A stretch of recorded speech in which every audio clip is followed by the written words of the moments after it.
रात की तन्हाई में चांद की हल्की रोशनी गांव के सुनसान रास्तों पर अपना जादू बिखेर रही थी।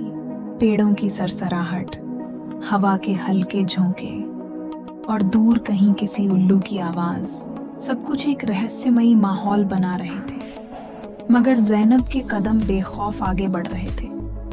उसे पता था कि यह रास्ता वीरान है, मगर उसके दिल में कोई डर नहीं था।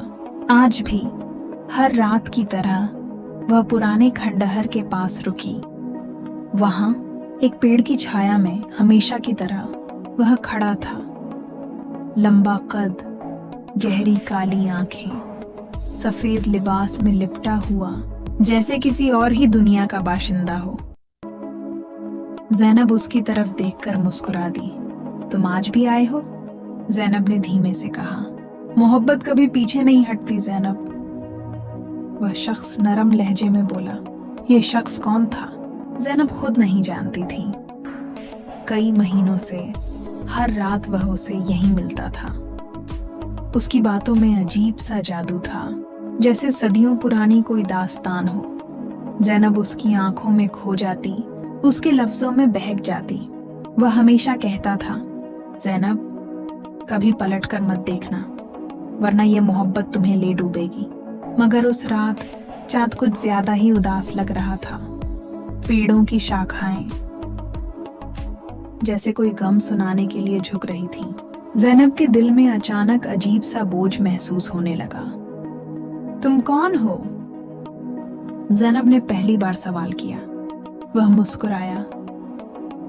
मैं वो हूं जो तुम्हारे ख्वाबों में बसता हूं, तुम्हारी रूह में गूंजता हूं, मगर हकीकत में कभी नहीं आ सकता।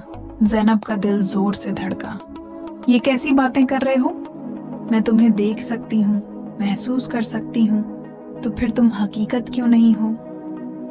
वह खामोश रहा, जैसे लफ्ज उसके होठों पर आकर ठहर गए हों। फिर धीरे से बोला, अगर तुम जानना चाहती हो तो पलट कर देखो।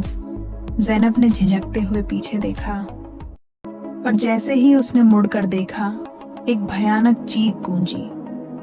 जमीन पर एक साया सा फैल गया, और वह शख्स जिसे वह हर रात देखती थी, धुएं में बदलकर हवा में विलीन हो गया।